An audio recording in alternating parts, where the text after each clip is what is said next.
মানুষ তিনটে জিনিসের দ্বারা জীবনকে ক্ষয় করে, আবার তিনটে জিনিসের দ্বারা জীবনে উন্নতি হয়। একটা হলো মন, কায়, মন, বাক। তিনটে জিনিস। কায় মানে শরীর, শরীর দিয়ে পর উপকার করতে পারেন, শরীর দিয়ে মানুষের উপকার করতে পারেন, শরীর দিয়ে ঈশ্বরের ভজন করতে পারেন, আবার এই শরীর দিয়ে মানুষ ঠকাতে পারেন। এই জন্য কি মনে মনে অপরের খারাপ চিন্তা করবেন, আপনার খারাপ হয়ে গেছে। বাক্যের দ্বারা মানুষকে খুশি করা যায়, বাক্যের দ্বারাই মানুষকে কাঁদানো যায়, বাক্যের দ্বারাই মানুষকে ঠকানো যায়। তাই ভক্তমণ্ডলী মায়েরা, এই বাক সংযম, কায় মন বাক্য দিয়ে পুণ্য অর্জন করুন, পাপ অর্জন করবেন না। হরিনাম শুনুন আর চিন্তন করুন, চিন্তা করুন। আপনার ল্যাবরেটরিতে আপনি রিসার্চ করুন কি করা উচিত কি অনুচিত। দেখেন, টাকা পয়সা সকলে নিয়ে নেবে ভাগ করে, আপনার পাপের ফল কেউ নেবে না। এই জন্য কি করলে পুণ্য হবে সেটা চিন্তা করুন। পাপের কাজ বাদ দিয়ে দেন, রোজগার করবেন না পাপের দ্বারা। যেটা সকলে নিয়ে নেবে, পাপের ফলটা আপনাকেই নিতে হবে।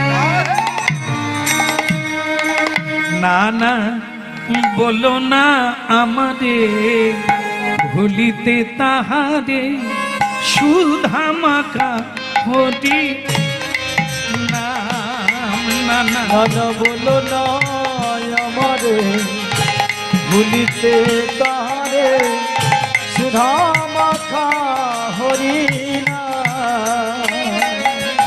না না বলো না আমারে, ভুলিতে তাহারে সুধা মাখা হরি নাম।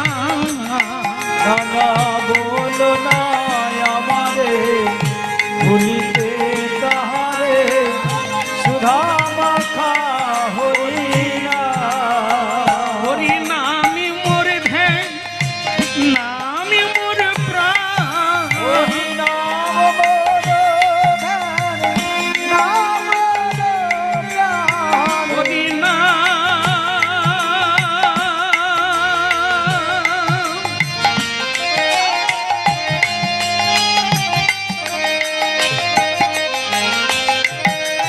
হরি নামি মোর জ্ঞান, হরি নামি মোর ধ্যান, নামি সে আমার প্রাণের প্রাণ। বলো না আমারে, ভুলিতে তাহারে সুধা মাখা হরি নাম।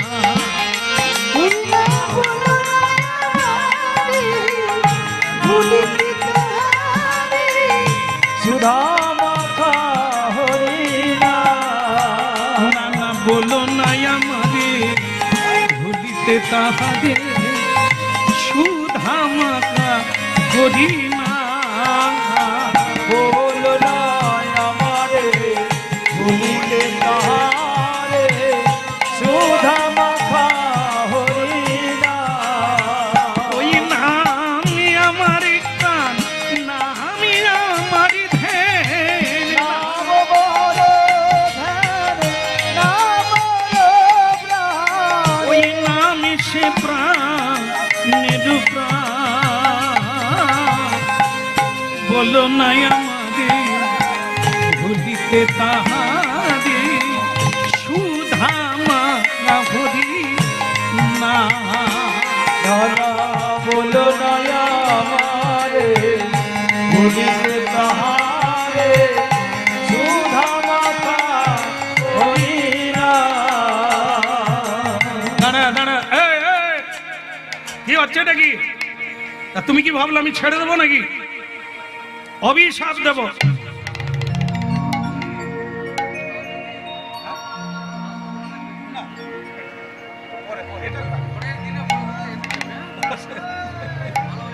বসুন বসুন বসুন, এসব করতে নেই বাবা, বসুন। এ পুরস্কার দেবে, উঠবে উঠবে, বসুন বাবা বসুন।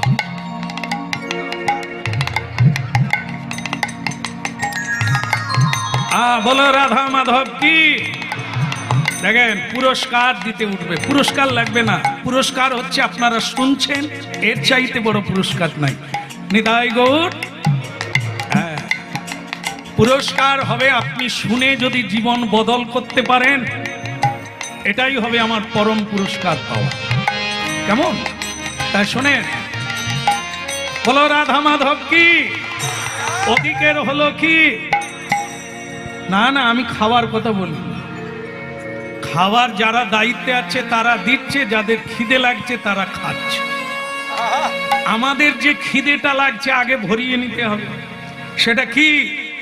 ওই খিদে লাগবে 3 ঘন্টার মামলা, আবার ল্যাটিনে ঢুকে গেলে আবার খিদে লাগবে। কিন্তু বর্তমানে যেটা খাওয়া চলছে, কেউ যদি প্রকৃতভাবে খেতে পারে তাহলে ওই নারদের মতো আর খিদে লাগবে। এটার জন্যই বসা। তাহলে শুনতে হবে, অভিশাপ দিতে গিয়ে আবার যোগ্যসূত্র ঢুকিয়ে নিয়েছে। বলে কেন বলুন তো? দান কে করে? দান কে গ্রহণ করে?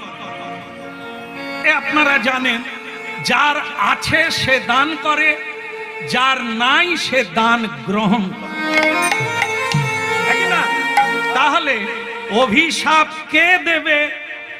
শুরুতেই বলে দিয়েছি যে মিথ্যে বলে, যে ঝগড়া করে, যে ক্রোধ করে, যে কোনোদিন কারো উপকার করে না, তার বাক্যের মূল্য কোনোদিন থাকবে না।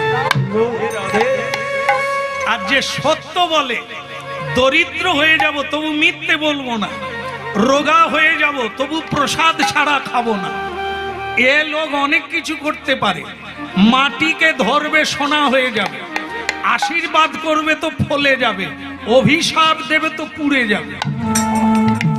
এই জন্য যার আছে সে দিতে পারে, আর যার নাই সে ভিক্ষা চায় হাত পাতে।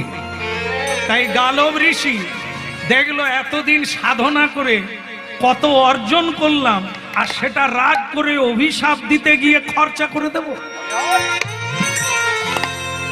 এই জন্য হরিনাম শুনুন।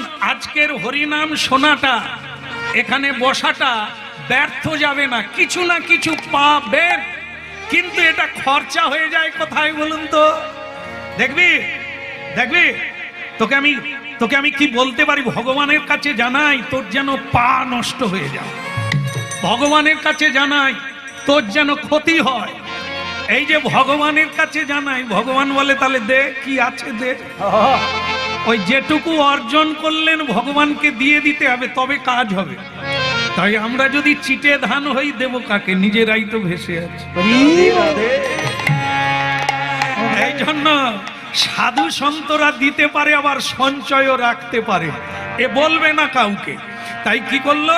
অভিশাপ দেব না, বরং ও যার ভক্ত, ও কৃষ্ণ ভক্ত, আমিও কৃষ্ণের ভক্ত। কৃষ্ণ এখনো পৃথিবীতে আছে, দ্বারকায়, গুজরাট, ভারতের পশ্চিম দিক হলো গুজরাট। গুজরাট প্রদেশে দ্বারকা নামক মহাতীর্থ আজও আছে, ওখানে কৃষ্ণ তখন আছেন। তো এ গালব ঋষি বলছেন, আমি কেন অভিশাপ দেব? আইন হাতে নিতে নেই, চোর ধরেছ আইনের হাতে তুলে দাও, তুমি মানলে আবার তোমারও বিচার হবে। এই জন্য হাতে নেব কেন? যার ভক্ত আমি তাকে গিয়ে জানিয়ে দেব, তিনি যা করবেন আমাদের চেয়ে বেশি। তাহলে আমি বরং স্নান করব না, এই পানের পিচ ফেলা। ও দিদি ক্যাশিয়ার, তুমি যাবে? যাবে দ্বারকা যাবে? ভক্তমন্ডলী মায়েরা সবাই যাবেন দ্বারকা? আপনারাও যাবে? সর্বনাশ করেছে, অনেক গাড়ির দরকার হলো। কি এখন দেখবে গাড়ি আছে কিন্তু গাড়ি চলছে না। যেমন মনে করেন একটা বাস গাড়িতে বসে থাকে 70 জন, আরো 30 জন দাঁড়িয়ে আছে একটা গাড়ির মধ্যে। এক বুড়িমা মেয়ের বাড়ি যাবে, লেখাপড়া জানে না, সে একটা পুতুল নিয়ে পিছন গেটে উঠেছে বাসের। ও মা, একটু সরো না, একবারে শুয়ে আছে যেন জায়গা নেই। না না, এখানে না, বাসের মধ্যে। সে বুড়িমা সবাইকে সরিয়ে বলছে, এ বাস কি ছোট নাকি গো, একটা সিট নাই। সে বুড়িমা ঠেলে ঠেলে একবারে সামনে চলে গেছে, গিয়ে দেখে একটা সিট খালি। বুড়িমার কি আনন্দ, ভগবান তোমার মুখে ফুল চন্দন পড়ুক, একটা সিট রেখে দিয়েছে। সে বুড়িমা সিটে বসে আঁচল থেকে পান খুলে খাওয়া শুরু করে দিয়েছে।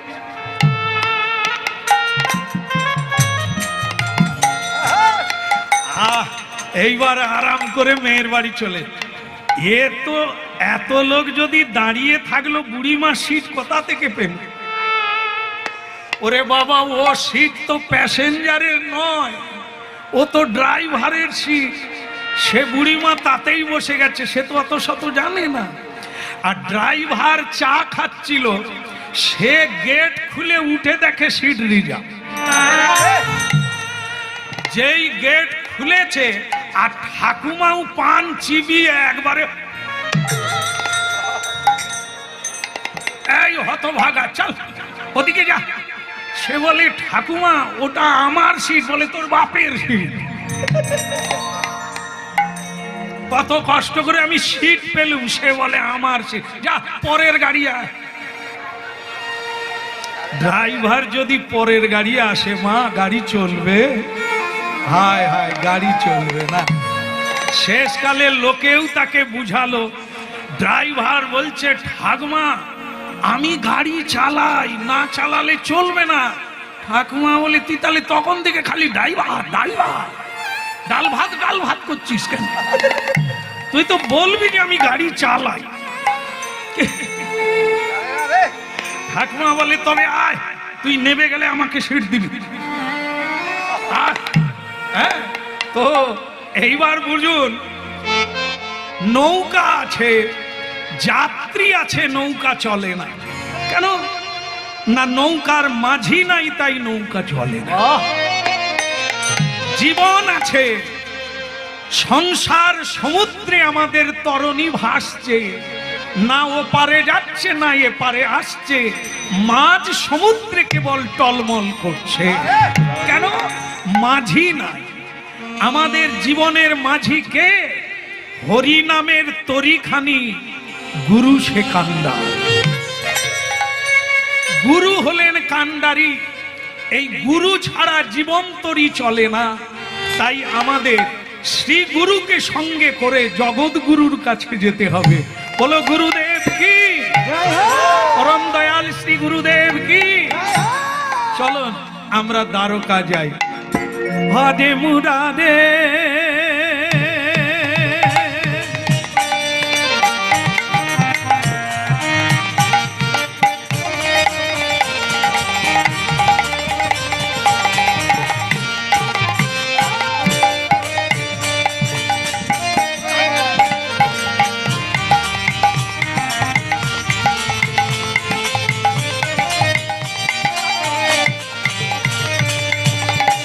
হরে মুরারে মধু কৈত ভারে, গোপাল গোবিন্দ মুকুন্দ সৌরে।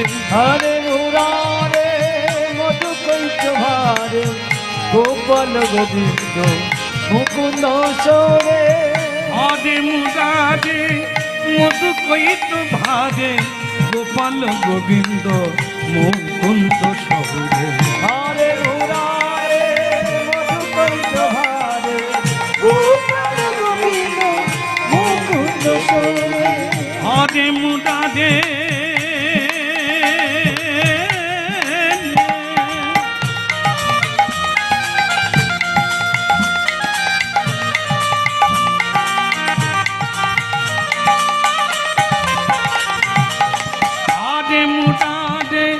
মধু কৈত ভারে, গোপাল গোবিন্দ মুকুন্দ আরে মুরারে মধুকৈট ভারে গোপাল গোবিন্দ মুকুন্দ সোরে। ভক্তমন্ডলী মায়েরা, আগেকার দিনে এত গাড়ি ঘোড়া ছিল না তো, সব পায়ে হেঁটে। কোথায় বৃন্দাবন আর কোথায় গুজরাট, পায়ে হেঁটে যাচ্ছেন ঋষিবর ভগবানের কাছে। স্বয়ং কলিকালে মহাপ্রভু পায়ে হেঁটে সারা ভারতবর্ষ পরিক্রমা করেছেন, এতে কোনো সন্দেহ নাই। সবাই হরি হরি বলো হারে মুরারে মধুকৈট ভারে গোপাল গোবিন্দ মুকুন্দ সোরে। হরে মুরারে মধুকৈট ভারে গোপাল গোবিন্দ মুকুন্দ সোরে। হরে মুরারে মধুকৈট ভারে গোপাল গোবিন্দ মুকুন্দ। হরে মুরারে মধুকৈট ভারে গোপাল গোবিন্দ মুকুন্দ সোরে। যজ্ঞেশ নারায়ণ কৃষ্ণ বিষ্ণু, যোগেশ্বর নারায়ণ কৃষ্ণ বিষ্ণু। যজ্ঞেশ নারায়ণ কৃষ্ণ বিষ্ণু, যোগেশ্বর নারায়ণ কৃষ্ণ বিষ্ণু। নিরাশ্রয় মাম জগদীশ রক্ষ, নিরাশ্রয় মাম জগদীশ রক্ষ। হরে মুরারে মধুকৈট ভারে গোপাল গোবিন্দ মুকুন্দ। হরে মুরারে মধুকৈট ভারে গোপাল গোবিন্দ মুকুন্দ সোরে। হরে মুরারে মধুকৈট ভারে গোপাল গোবিন্দ মুকুন্দ। হরে মুরারে মধুকৈট ভারে গোপাল গোবিন্দ মুকুন্দ সোরে। আর যজ্ঞেশ নারায়ণ কৃষ্ণ বিষ্ণু, নিরাশ্রয় মাম জগদীশ রক্ষ। যোগেশ্বর নারায়ণ কৃষ্ণ বিষ্ণু। নিরাশ্রয় মাম জগদীশ রক্ষ। বলো হরে মুরারে মধুকৈট ভারে গোপাল গোবিন্দ মুকুন্দ। বলো হরে মুরারে মধুকৈট ভারে গোপাল গোবিন্দ মুকুন্দ সোরে। বলো দ্বারকা ধাম কি, জয় হো বলো দ্বারকানাথ শ্রী গোবিন্দ কি। জয় হো। এখন ভক্তমন্ডলী মায়েরা, এই বৃন্দাবন থেকে দ্বারকা গুজরাট পায়ে হেঁটে পৌঁছে গেলে, এখনো অনেক মানুষ আছে গাড়ি চড়ে না, পায়ে হেঁটে চড়ে। যেমন আপনারা দেখবেন, আমরা যারা ধুতি পরেছি, এই যে ধুতি পরেছি, কত স্টাইল দিয়েছি দেখেন, মানে এবার মাটিতে লটকে দিয়েছি। তা আমরা কি তাড়াতাড়ি হাঁটতে পারবো? পারবো না। তুলতে হবে আর স্টাইল মেরে চলতে হবে। আর দেখবেন অনেক মায়েরা আছে, বললে অসুবিধা নেই তো, আপনারা তো তারা নয়। কিছু মায়েরা আছে দেখবেন স্টাইল, মানে সে সব সময় বেশিরভাগ আয়নার সামনে থাকে।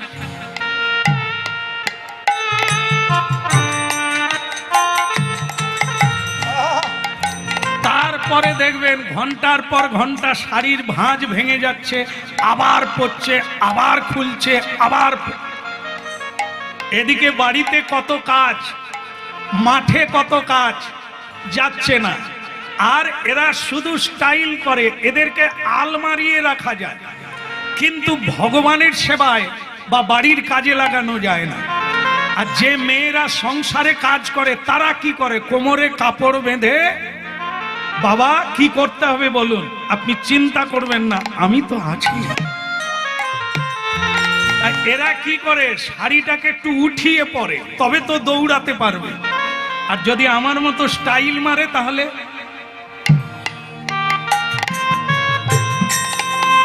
মানে সব পুতুলকে আলমারিয়ে রাখা যায়, সংসারে রাখবে না। তাই কেন বললাম এটা? না, এই ব্রাহ্মণ হাঁটতে হাঁটতে দ্বারকায় চলে গেল। কিরকমে? একবারে ধুতিকে উঁচুতে পড়েছে, আর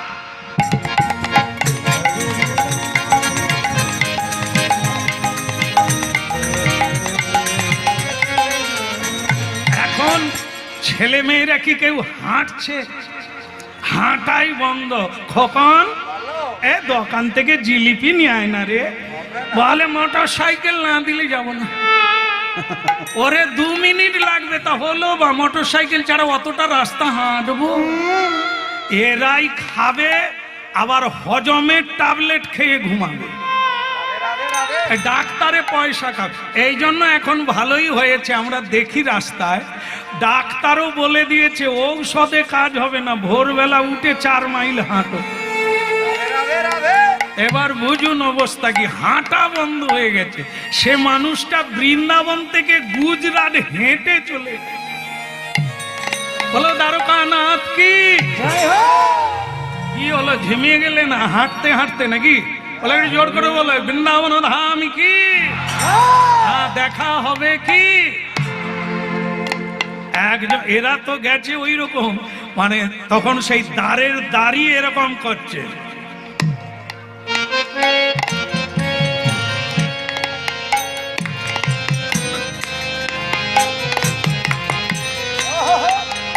ওরে বাবরে, এই মশলা পাকাচ্ছে আবার গপ पाकिए ए बुढ़ा, ये तू कौन है रे, यहाँ क्यों आया?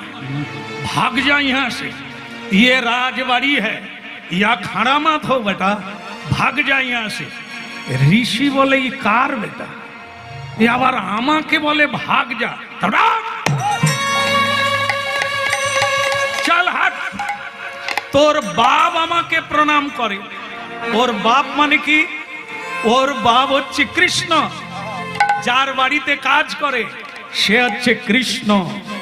আর কৃষ্ণ ঋষি মুনিকে প্রণাম করে, এই জন্য বলছে তোর বাপ আমাকে প্রণাম করে, তুই আবার কে রে?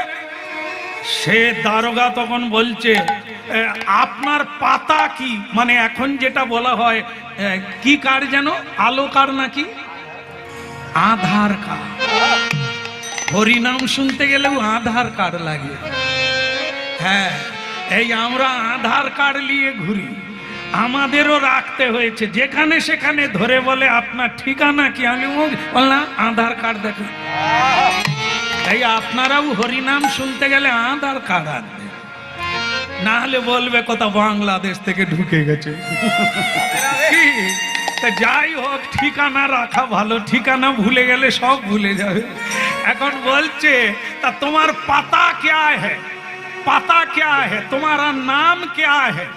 সে ঋষি চোখ পাকিয়ে বলে তোর বাপ জানে, সব জমা দেওয়া আছে ডাটা, হ্যাঁ ওইখানে জমা দেওয়া, তোর বাপকে গিয়ে বল হতভাগা। এতদিন চাকরি করছিস এখনো মানুষ চিনিস না, আমাকে বলি আমার নাম কি? এই দেখে নে, পা থেকে মাথা পর্যন্ত দেখে নে, এটাই গিয়ে তোদের রাজাকে বলবি, বাপকে বলবি আমি কে। এই সিকিউরিটি বলে জীবনে আমি অনেক মানুষ দেখেছি, এরকম ট্যাংরা মানুষ দেখি। আরে বাবা, যে কোনো মানুষের তো একটা নাম আছে, বললে ক্ষতি কথা। এ আবার রেগে তেলে বেগুন হয়ে যা, বলে আমার বাপ জানে। আমার বাপকে এখনো তুমি চেননি, তার হাতে চক্র আছে, ঘুরিয়ে দিলেই ফ্যাস। তাহলে তাই হোক, পা থেকে মাথা পর্যন্ত দেখে নিল, গিয়ে বলছেন ভগবান কৃষ্ণ কি জয় হোক, আমার বাপ কৃষ্ণ কি জয়। বলে তোর হলো কি, সকালবেলা তো ডাঁটাচ্ছিস কেন? বলে প্রভু আমার চাকরি বাতিল করে দে। বলে কেন? বলে আমি এ চাকরি আর করবো না।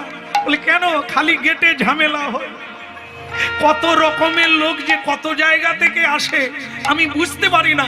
আজকে একটা সকালের লোক এসেছে, তার ঠিকানা নাই। এবার বলুন আমি কি করব? বলে তার নাম? বলে তার নামও নাই।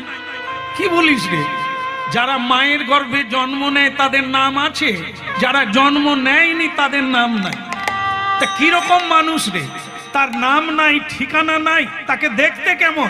বলে হ্যাঁ, ওই লোকটাও বলেছিল আমাকে দেখে নে। তা তুই দেখলি? বলে হ্যাঁ। তাকে দেখতে কিরকম? বলে ऐसा।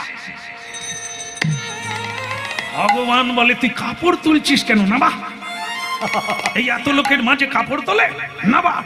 বলে প্রভুজি हम तो उठाता नहीं है, हम तो देखाता है।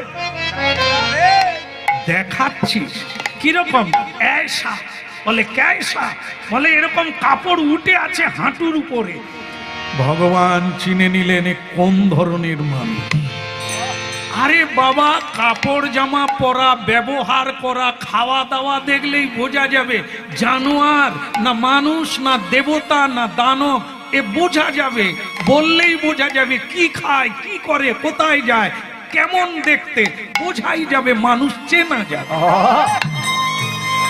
বল বল कैसा বলে ऐसा মানে হাঁটুর উপরে ধুতি পরা।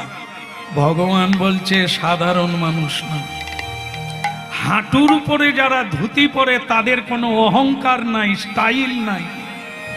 এরা মাটির মানুষ, এরা খাঁটি মানুষ, এরা উপকারী মানুষ। और क्या है বলছে और ऐसा। ये क्या है? जग्गा सूत्र বলছে প্রভুজি ऐसा। বলে ওরে বাবা, তাহলে তো ব্রাহ্মণ্য দে, কোন ব্রাহ্মণ হবে। और क्या है বলে ऐसा। এটা কি? না না, টুপি না। ও টুপি আমরা জীবনে একবার পরেছি, খুলতে পারিনি। এসে টুপি না, এ হচ্ছে জোঁটা। যেই বলেছে জোঁটা, ভগবান সিংহাসনে বসেছিলেন, হঠাৎ করে নেমে পড়ে বারবার প্রণাম করছে। সিকিউরিটি তখন হেসে বলছে, আগে আমি বুঝতে পারিনি লোকটাকে, এখন বুঝে নিয়েছি। তো ভগবান বলে, তা তুই কিরকম বুঝলি বল? কে ও? বলে আপনার শ্বশুর বাড়ির লোক। আমি ধরে ফেলেছি। বলে তা তুই কি করে ধরলি যে ওটা আমার শ্বশুর বাড়ির লোক? নাহলে আপনি যেরকম ঘন ঘন প্যান নাম করছেন, নিশ্চয়ই শ্বশুর বাড়ি। তখন ভগবান বলে, হতভাগা, এটাই হলো তোদের দোষ। নিজের বাবাকে প্রণাম করে না, নিজের গর্ভধারিণী মাকে প্রণাম করে না, কিন্তু শ্বশুরকে প্রণাম দিতে ভুলে না। বাবা, শাশুড়ি মাম্মি যেন জন্মে জন্মের মা। মা নয় তা তো নয়, তাহলে তুই গর্ভধারিণী মাকেও প্রণাম কর। হতভাগারা কিছু আছে নিজের মা বাবাকে প্রণাম করে না, কিন্তু শ্বশুর শাশুড়িকে ছাড়ে না।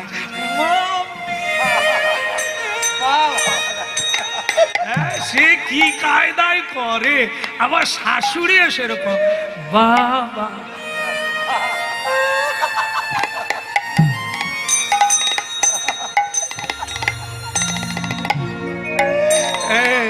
পাড়ায় গর্ব করে বলতে পারি আমার জামাইয়ের মতো। কৃষ্ণ বলছেন, তুই এক হতভাগা, এই আমার দ্বারে দাড়ি থেকেও তো চৈতন্য হলো না, মানুষ চিনতে পারলি না। এই জন্য জ্ঞানের দরকার হয়, সাধু সঙ্গের দরকার হয়। আমার কাছে যে কত ধরনের মানুষ আছে, সে মানুষ চিনলে তোর চৈতন্য হতো, জীবনে কিছু পেয়ে যেতিস। তুই চিনতে পারলি না, এটা আমার শ্বশুর বাড়ির লোক। ওরে, আমি যাকে প্রণাম করি সেটা শ্বশুর বাড়ির লোক নয়, আমি ব্রাহ্মণকে প্রণাম করি, ভগবত ভক্তকে প্রণাম করি, দেবতাদের প্রণাম করি, গুরুজনদের প্রণাম করি। এরা আমার চেয়ে উপরে। গৃহীর ধর্ম হচ্ছে ঋষি মুনি সাধু সন্তকে প্রণাম না করলে তার জীবন ক্ষয় হবে না, পাপ ক্ষয় হবে না, পথ পাবে না। তাই প্রণাম করতে হয় সাধু সন্ন্যাসীকে, সেটাই বুঝলি না। অথচ আমার বাড়িতে চাকরি করে পয়সা নিয়ে খেয়ে বেঁচে আছি, জীবনটা বুঝতে পারি। যাক, যা হবার হয়েছে, অনেকক্ষণ দাঁড়িয়ে আছেন উনি। মেয়েরা একটু উলুধ্বনি করো।